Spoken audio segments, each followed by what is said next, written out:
Since September the 11th, America has seemed locked into its war on terror. One might believe that American diplomatic horizons stop at the suburbs of Baghdad or Kabul. But while focusing on the vestiges of the World Trade Center, the country is secretly preparing for a new conflict, an undeclared war, but one that is the top priority for the intelligence community and the White House. Ahead of Al-Qaeda, more important than the quagmire in Iraq, the Chinese threat, America's new war.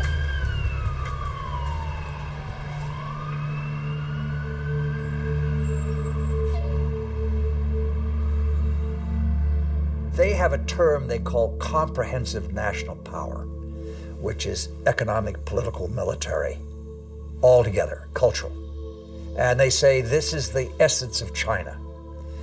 This is the time for China to rise. Our time has come. This is the Tang Dynasty again. We are a great power. We are a world power. They are playing the old Sun Tzu game, winning the fight without firing a bullet, or that isn't what Sun Tzu said, but win the battle without losing men. That's the best way of winning. And I think they're very conscious of this, but they're willing to fight.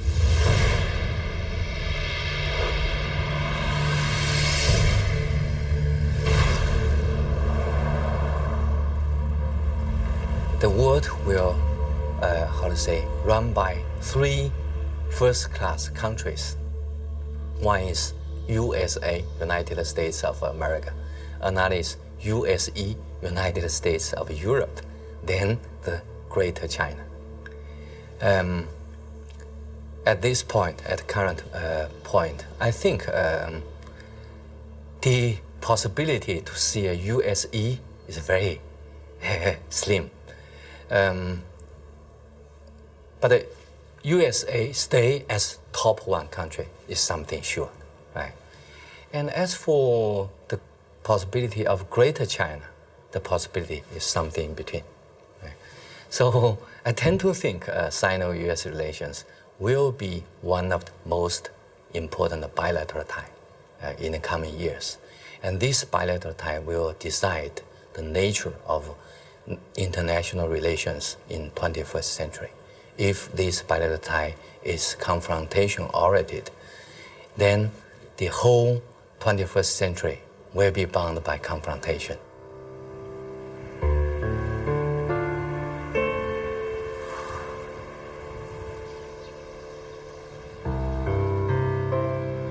Kinmen Island, the actual frontier between the two giants, and where the ultimate confrontation may take place.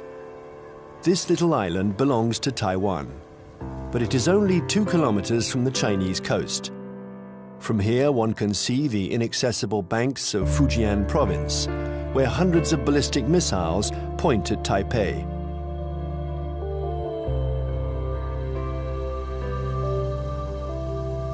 "24 hours a day, for 60 years, Taiwan has been watching Communist China. This island, regularly threatened by Beijing, has been bombarded thousands of times. It has never surrendered. America has sent a message to Beijing. The fall of Kinmen would lead to a direct confrontation. We're in the Strait of Taiwan. It's here that a military clash might one day break out.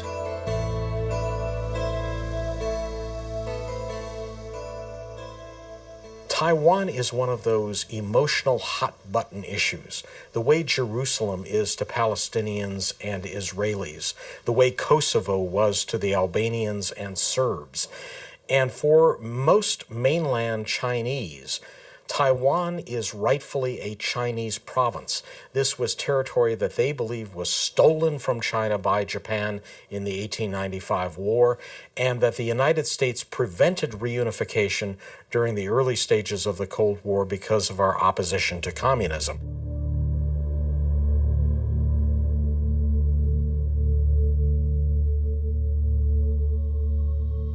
In 1996, here in the Straits of Taiwan, China and America engaged in their biggest military standoff. The ongoing elections in Taiwan annoyed the regime in Beijing, so the Chinese army decided to launch huge military maneuvers to test the Americans' reaction.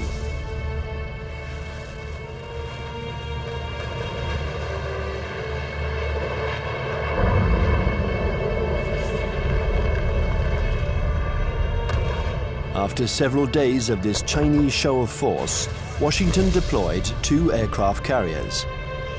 It was the first time the two countries came face to face.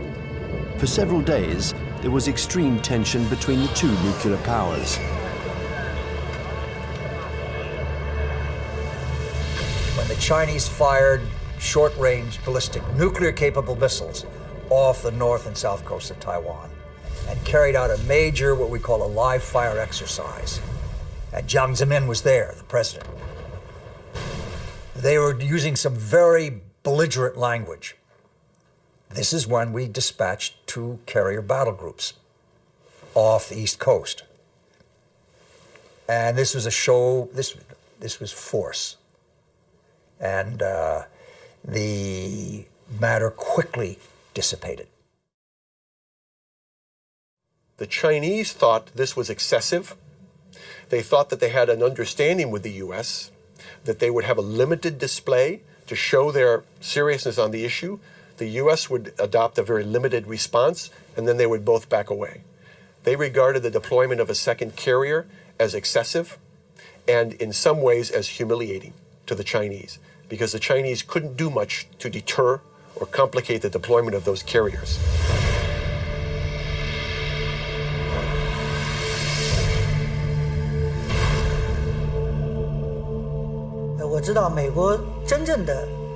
I know this story well, and I can tell you that the truth is very different from the American propaganda. I was there in 1996. The Americans had promised to send an aircraft carrier to Taiwan for Election Day to protect Taiwan. But actually, the only American ship near Taiwan was the electronic spy ship Bunker Hill. And it was more than 200 nautical miles away. And the first American aircraft carrier was 600 nautical miles from Taiwan. So the truth is that the Americans announced that they were coming, but they kept their distance. They wanted at all costs to avoid any incident, and they didn't dare approach our army.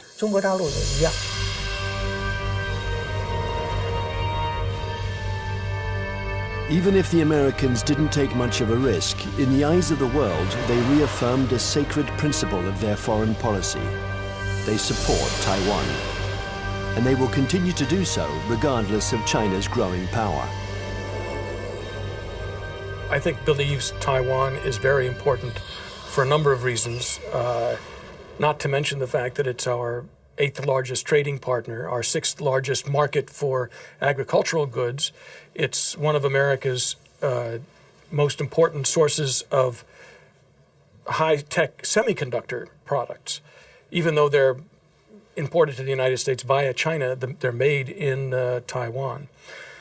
But that, of course, isn't the only thing. The real reason I think America has a commitment to Taiwan is because Taiwan is a democracy. It is, in fact, the most vibrant and dynamic democracy in East Asia. And it's a democracy that came to fruition under the pressure of the U.S. government, primarily the Congress, after 40 years of very tight authoritarian rule by a regime that came from mainland China. I think, however, the real reason that the United States, especially the Pentagon, is so concerned about Taiwan is that it has been a very strong defense and intelligence partner for the last 50 years, including the last 30 years since the breaking of relations with the Republic of China on Taiwan. We have still maintained a very strong defense relationship and a very strong intelligence collection relationship with Taiwan. I would say the United States is committed to Taiwan. This goes back historically a long, long way. World War II, we were there. And we were looking for a strong, unified, democratic China. Well, we got 2/3 of it. Strong and unified, not democratic. Now we're calling China a responsible stakeholder. We've got half of it. We've got a stakeholder, but not a responsible one yet. The U.S. feels that we have an obligation, legal, moral, to Taiwan, that we cannot stand idly by and let this be taken over by what looks like an authoritarian, communist-influenced power. This cannot be.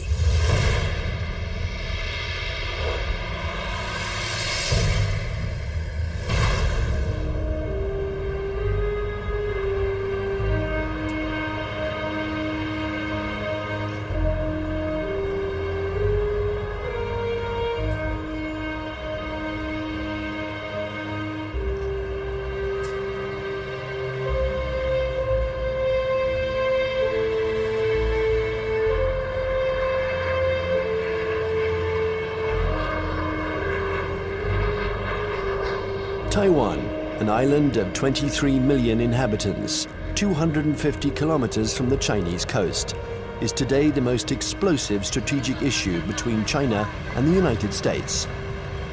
Taipei, the capital, flaunts its economic success. It is one of the biggest centers in the world for the electronics industry. A modern city, free, young, and always noisy. In 1895, Taiwan was invaded by Japan. 50 years later, after the Japanese defeat, peace treaties returned the territory to China, a China which was then in the midst of a civil war between Mao's communists and Chiang Kai-shek's nationalists. When the battle turned in Mao's favor, General Chiang Kai-shek, aided by the Americans, took refuge in Taiwan with his soldiers.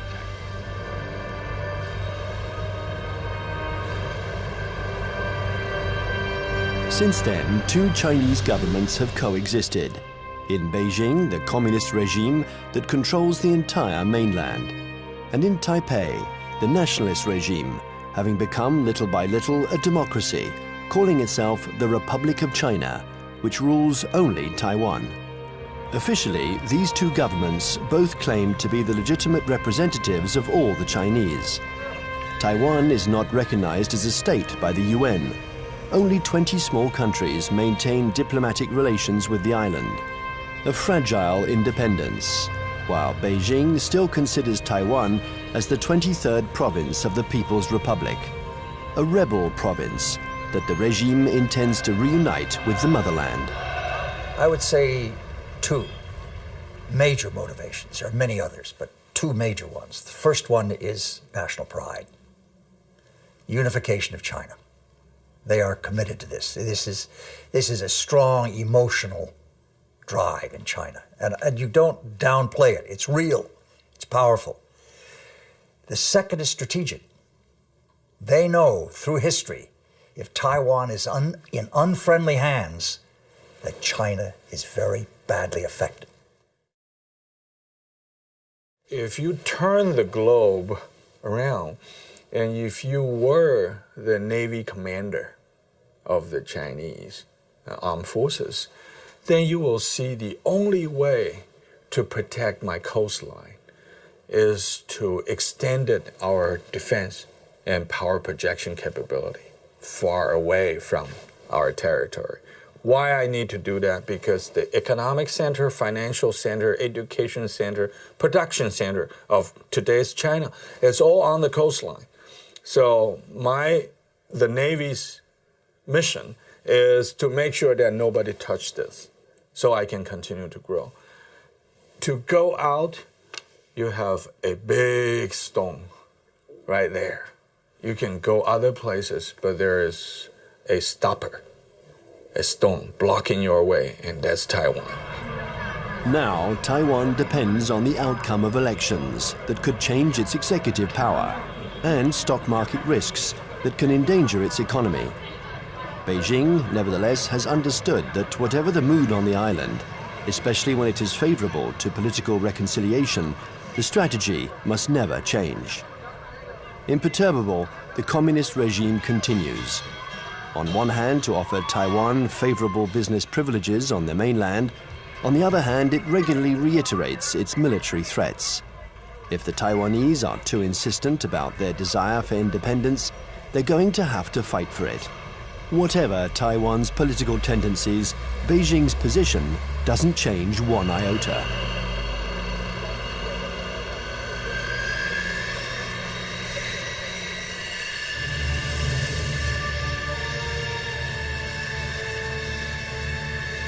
A freeway in the middle of the island of Taiwan. In a few minutes, it has been transformed into a landing strip. The population watches this military exercise. They're used to it.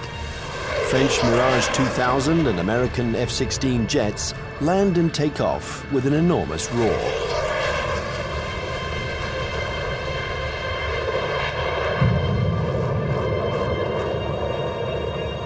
Faced with the uncertainty of American support, Taiwan organizes its own defense.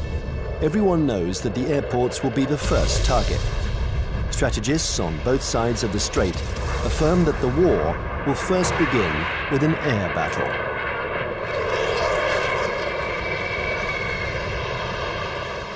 I think that experts the world over know that it's very difficult to succeed with an invasion. We still remember Normandy. In a strait like ours, it's what's in the air that will make the difference. And we've always tried to keep a strategic advantage over China, our air superiority. But with the Chinese missiles, this equilibrium has been put into question. They can destroy our airports, and if they are destroyed, we lose our only advantage over China, our air superiority.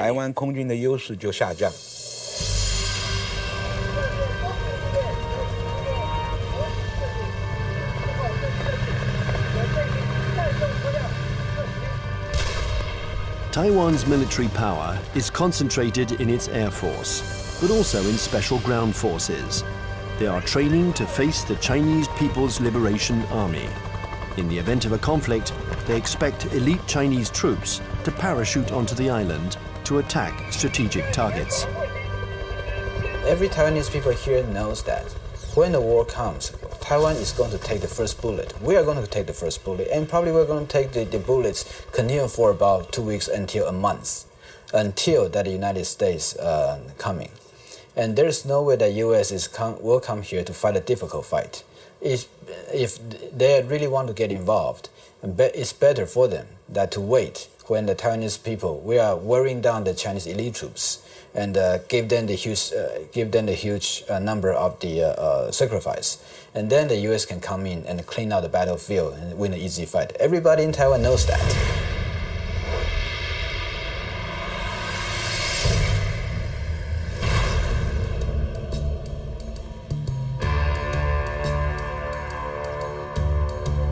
In Washington, the scenario of the next confrontation is a constant preoccupation. They know that Chinese military power has increased significantly. But how the Pentagon will react in case of a new Taiwan crisis remains a mystery. It's certainly not automatic, the support for Taiwan. It never has been. The United States has always maintained a policy of so-called strategic ambiguity, in which neither Beijing nor Taiwan can know clearly what the U.S. response might be under any given set of circumstances. I think that 10 years later, from 1996, the missile crisis in the Taiwan Strait, to 2007, we would approach the Taiwan issue with a little bit more caution. We would approach the Taiwan issue with a lot more caution. What this means, I think, is that we would be probably resupplying Taiwan by air. We probably would put a active duty military contingent on Taiwan rather than risk putting our ships in harm's way. Coming away from this crisis, the U.S. has concluded that I think there's been problems in what they've concluded.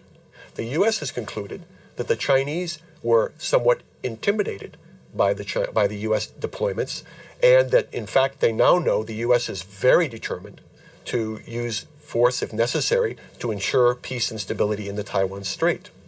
In fact, however, I don't think the Chinese were all that intimidated by the deployment of the carriers. What they were is it strengthened their resolve to acquire capabilities so that they won't be intimidated in the future.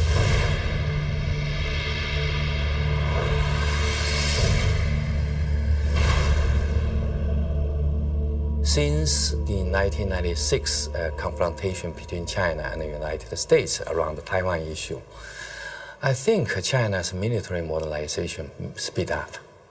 And people saw some achievements, right? Now China owns J-10. That's the typical third generation fighter. And that made China is the third country that can independently produce the third generation firefighter.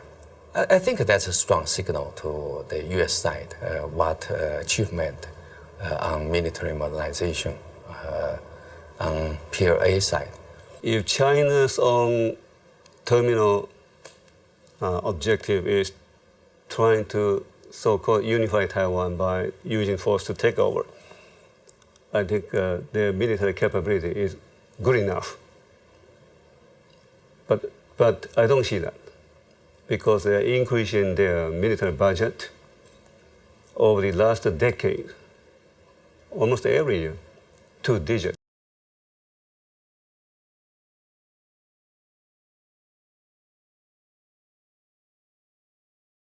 And their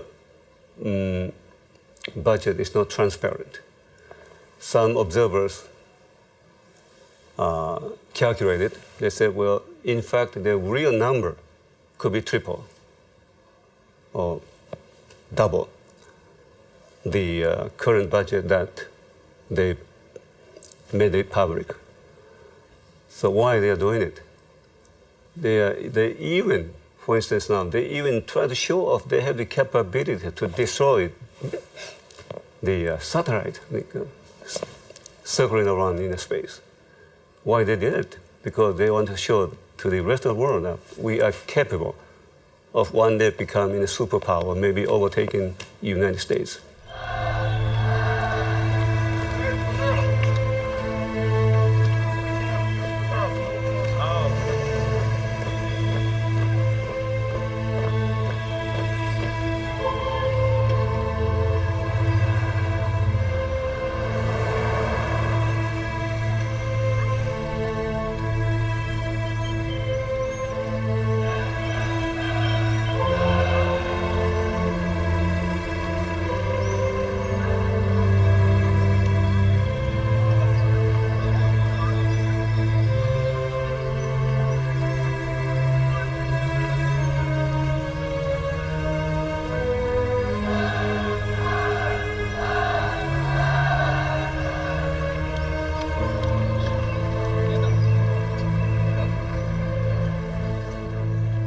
Frankly speaking, the status quo balance of power is still strongly in favor of the United States. But the situation of balance of power is on the change. And I think time is on China's side.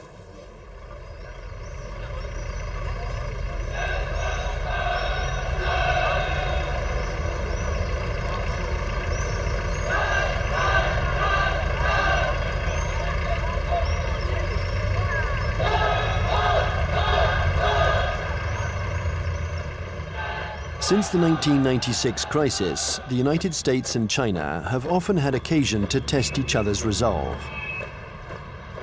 Small conflicts, sometimes public, sometimes secret, that can be understood today as a pattern of confrontations between the two powers. On May 7th, 1999, in the midst of the Kosovo War, NATO bombed the Chinese embassy in Belgrade. 3 Chinese people were killed. NATO claimed it was a military error. CIA had apparently furnished the wrong maps. In answer to this provocation, the Chinese organized mass demonstrations in front of American embassies.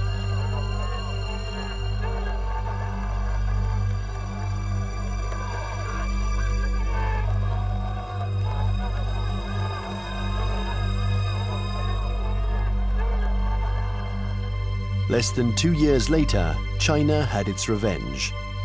the 1st of April 2001, an EP-3 took off from its base in Japan. It's a spy plane that flies regular electronic surveillance missions along the Chinese coast.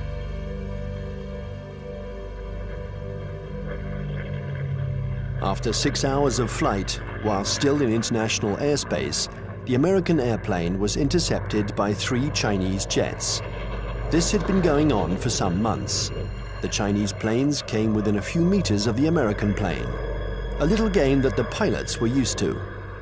One of the Chinese pilots was Wang Wei, and the crew of the EP-3 knew him well. He had already shown through his past interceptions of U.S. aircraft that he was willing to take some very serious risks in coming very, very close to U.S. aircraft. They knew him well. Smart Alec, hot dog we call him. He's in the thing and screw you, and Sam, he comes up like this. Well, he comes a little bit too close.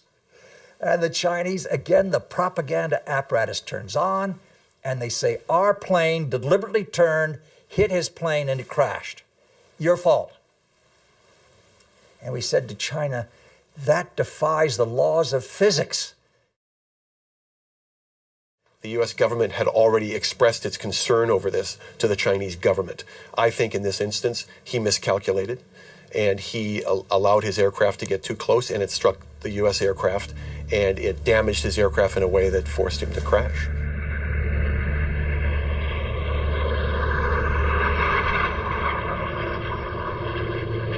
The Chinese jet plunged into the sea. Its pilot was declared missing. The EP-3 was seriously damaged. It was forced to make an emergency landing, but the closest airstrip was a Chinese military airbase. The airplane succeeded in landing there, but it was now in Hainan, and the crew was immediately taken prisoner. Our air crew is immune to PRC jurisdiction. For the next 10 days, China and the US would perform a diplomatic ballet, each accusing the other of responsibility for the accident. Beijing refused to liberate the crew. This bought time for their military experts to inspect and dismantle the American airplane, which was jam-packed with secret defense equipment. Oh, they got the equipment from the plane and they studied it and took all these things from it. Yeah, they got something.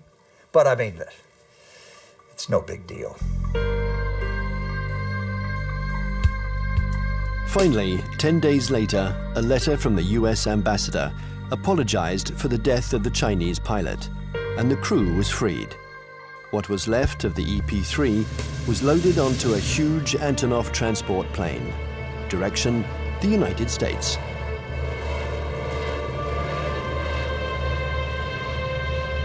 The People's Liberation Army did the same thing after each small battle. They analyzed all American techniques and strategies. It was almost an obsession with Beijing. Chinese military development was entirely oriented towards a confrontation with the US.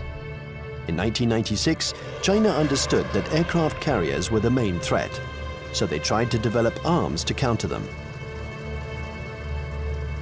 There are several things that the Chinese have done over the last several years that play to this capability. One of them is they have developed a larger number of more sophisticated submarines, diesel submarines. And contrary to what a lot of people think, many diesel submarines are quieter than many nuclear submarines. They're very hard to detect. The Chinese have built a significant number of new types of diesel submarines. They've also developed a significant number of new varieties of surface warships. Both of these sets of capabilities have application to the Taiwan situation.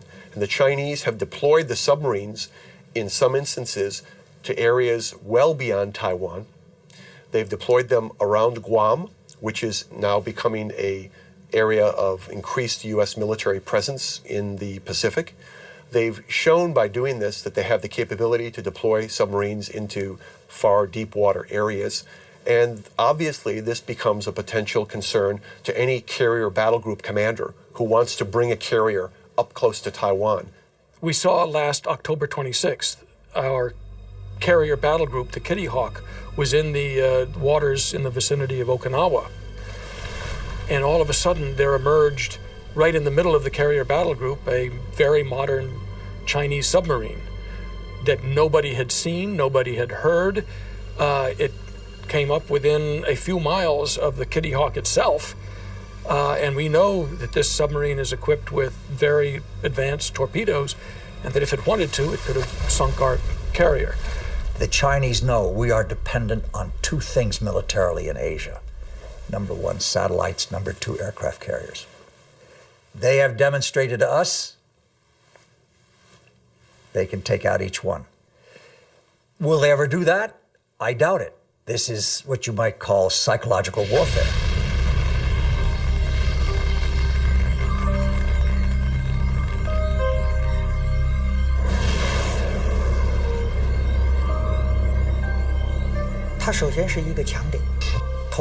Satellites are an American strong point. But if you look closely, they can also be a weak point. The U.S. relies on satellites to control their entire communications network, and that's a weakness. Today, and we were able to verify this during the last conflicts, the American military depends too much on its electronics and satellites. This dependence reminds me of the Greek legend. The powerful Achilles, who was invulnerable, except for his heel. And satellites are a little like the American Achilles heel. The 11th of September 2006, the People's Liberation Army launched a missile that destroyed one of its own satellites. The explosion in space was obviously immediately detected by the Pentagon. There was consternation in Washington. Nobody had anticipated this Chinese initiative. The Chinese have had an anti-satellite program for some time now, and it's designed primarily to, again, to deter the United States or to complicate U.S. decisions in the event of a crisis. So yes, I think the recent shot by the missile to fire against their own satellite and shoot down their own satellite was designed to convey a signal to the United States about the fact that the Chinese are not simply going to sit back, in their view, and allow the U.S. to have predominant influence.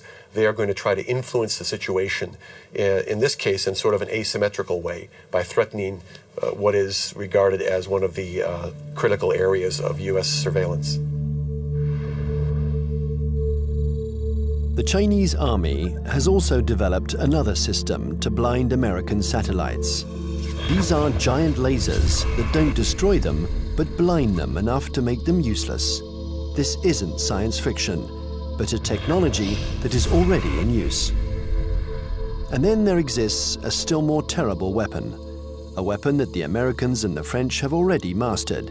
Its development was a priority for the Chinese army. The Chinese have followed very closely the American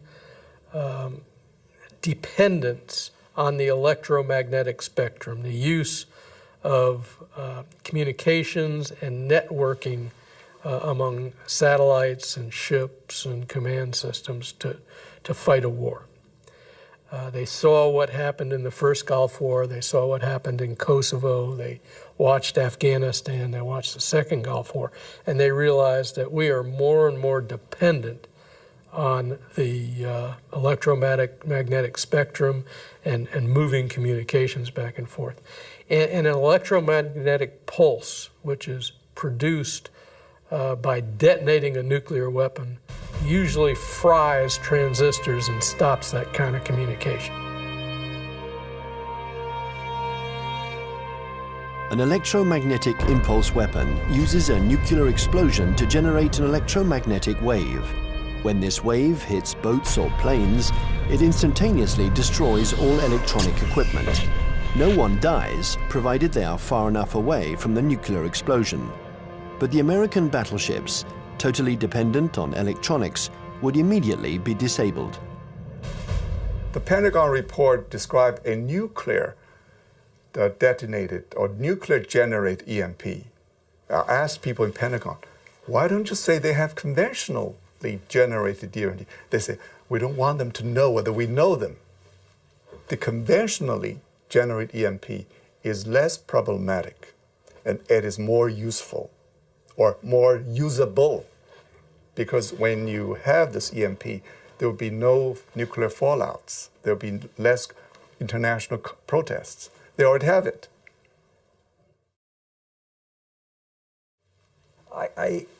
Yes, it is like shooting down the satellite, getting the submarine under the aircraft carrier, EP-3 incident off Hainan. It is, look, we mean business. You pay attention to what we're doing.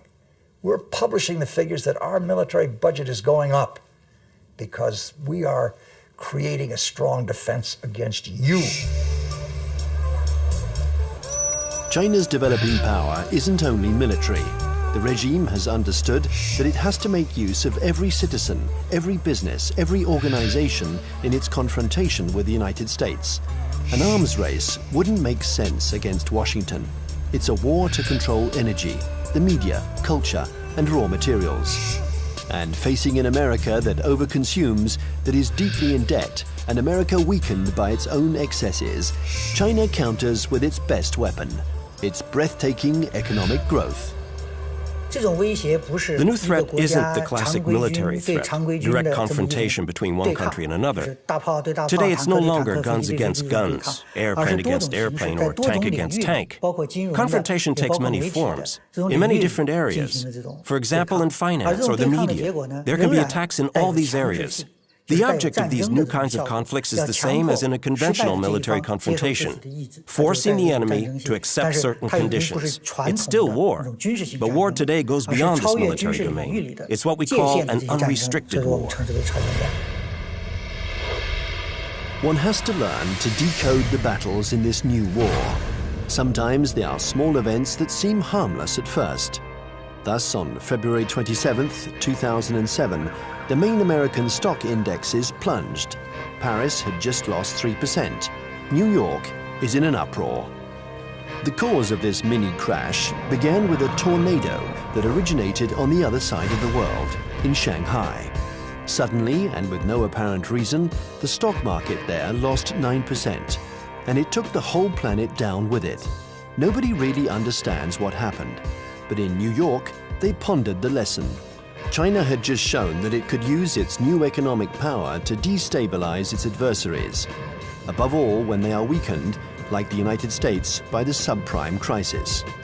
Beijing uses economy in several ways. First, by influence. Well, in Southeast Asia, worldwide. They invest money when the leaders visit that capital. Then they sign some agreements. The second is what you said. They would only hint at something they might do. For instance, the now $1.2 trillion US foreign reserve of China as of the end of March 2007, 40% of them are deposited in United States Treasury bills. So if Beijing decides to transfer that to euros, it will be very painful to the United States. But Beijing doesn't need to say. It only hints here and there. And Washington feels a big headache. Thus, China and America multiply their battlefields. There is the piracy of Hollywood DVDs, the recall of Chinese toys by American builders, the reception of the Dalai Lama in Washington, the buying up of oil companies by Beijing, hundreds of conflicts. China and America think that they have to dominate in order to survive. The US consumed over 35% of the whole, global consumption, right? 8 times as their population percentage. So they enjoy this position as the only superpower. Then they can get extra resources. So there is a bipartisan support stance for US foreign policy. They will remain as the only world leader in the world. And then they will keep alert against any country, no matter the name of this country, China, French, Russian, Germany, India, Brazil, any country that can threaten the US dominance, that will be a problem.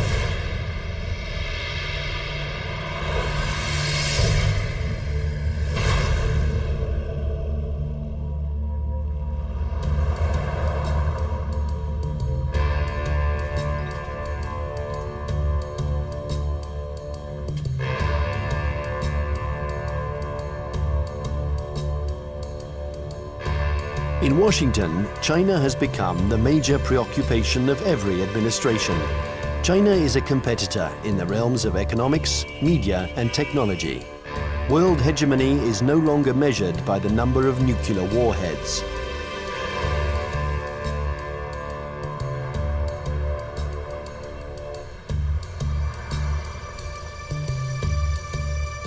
Congress has even created a permanent investigation commission, unique in its kind, whose mission is to study the economic and security challenges posed by China. Russia never got that kind of attention during the times of the Cold War.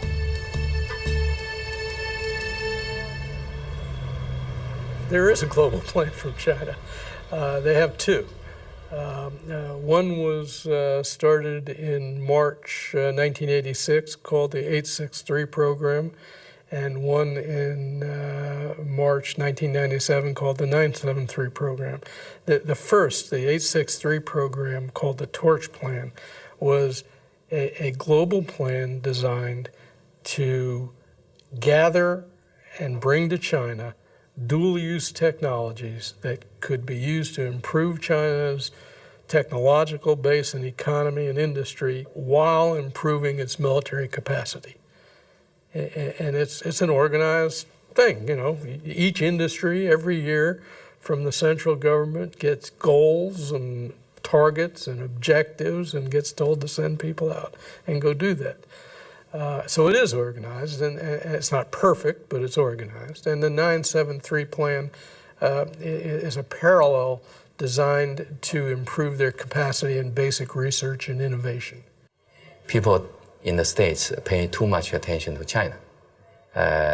So there are some oversensitive on China. Then this oversensitive leads to a lot of, over-exaggerate conclusion.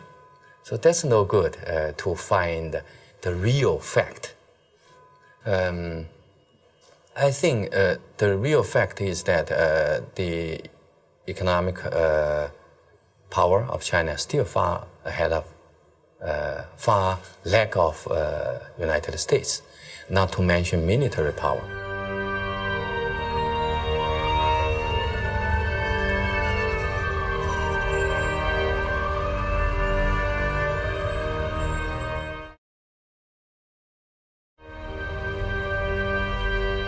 If the French Foreign Intelligence Collection Service goes to a student and says, while you're at Tufts University, we want you to go over to some laboratory and gather this, the student can say, I'm busy. It's going to interfere with my dissertation. If the Chinese intelligence service goes to a student and says, we want you to, you want a visa? You want a passport? When you go to the United States or to France, you will write a dissertation on this, you will work on this project, and you will report back to us, or you'll never get a job in China, or your family will lose its house. Now, they have the capacity to do that. The United States cannot maintain itself as a superpower if we allow our industrial production to be offshored, to be outsourced. And that's what's happening now. We're finding very large amounts of our basic core industries. And I don't mean just like steel. Steel is one of them, copper, basic, resources. But things like semiconductors. And when we find that our semiconductor industry has gone from 12, state-of-the-art wafer fabs to 3, because more and more are being built in Taiwan and Japan and, well, not in Japan, in South Korea. And in China, if we're allowing our, state-of-the-art, cutting-edge electronic science and technology research and development move to China, we can't survive as a superpower.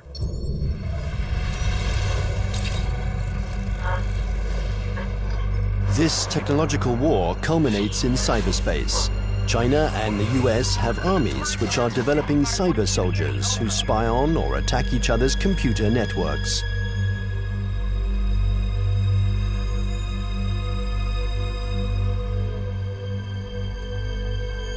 In March 2006, the US State Department decided to buy 16,000 computers from Lenovo, the Chinese company that had just bought out IBM.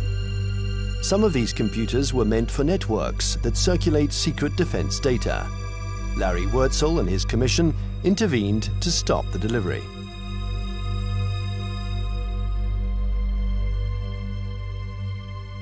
Having been an intelligence officer for a lot of years, 25 years in military intelligence, and having also, for a part of that time, worked on counterintelligence and signals intelligence, communications intelligence, that I knew it was technically possible to alter or embed either software or even hardware into a computer that would allow someone access to a whole network.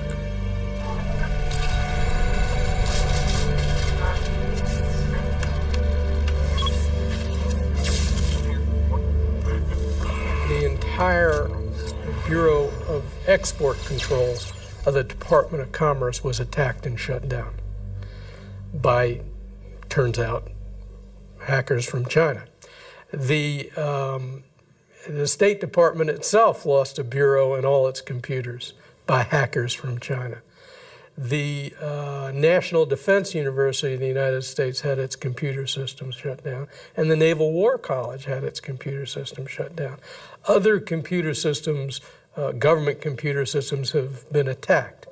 And I think General Cartwright, the commander of the U.S. Strategic Command, has recently testified in front of Congress about this. So I knew these things were going on. There's more going on that we learn about on the Commission because we do have access to classified information. I can only say that in many cases, the United States knows these attacks are coming from China and knows that they're coming even from specific organizations in China. But I can't go into the details on who. The war on the internet is as old as the internet itself. And one can't say that this was a Chinese invention. In America, the CIA and NASA employ 25,000 people to work on the internet. They have the largest internet surveillance and listening centers. So it's true, war exists on the internet. The war has begun without a single missile being fired, without the world noticing. The war has begun in all of these new technologies. Many civil technologies also have military applications. This is especially true of the entire electronics industry and the internet. They're new battlefields in an unrestricted war. The media, finance, business, all these are included. It's a war because there is real antagonism, and both parties try to take advantage of their adversary. It's a new form of war, the unrestricted war.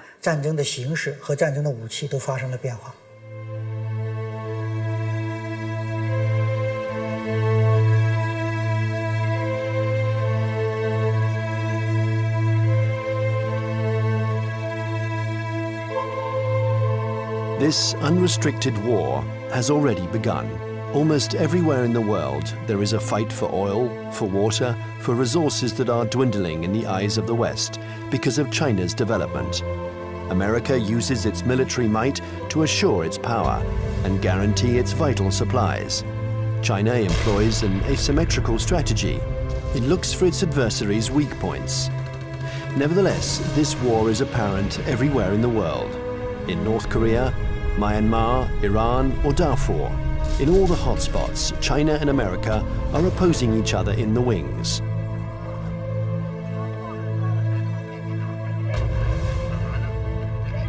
remember the words of Deng Xiaoping: there cannot be two tigers on the same hill.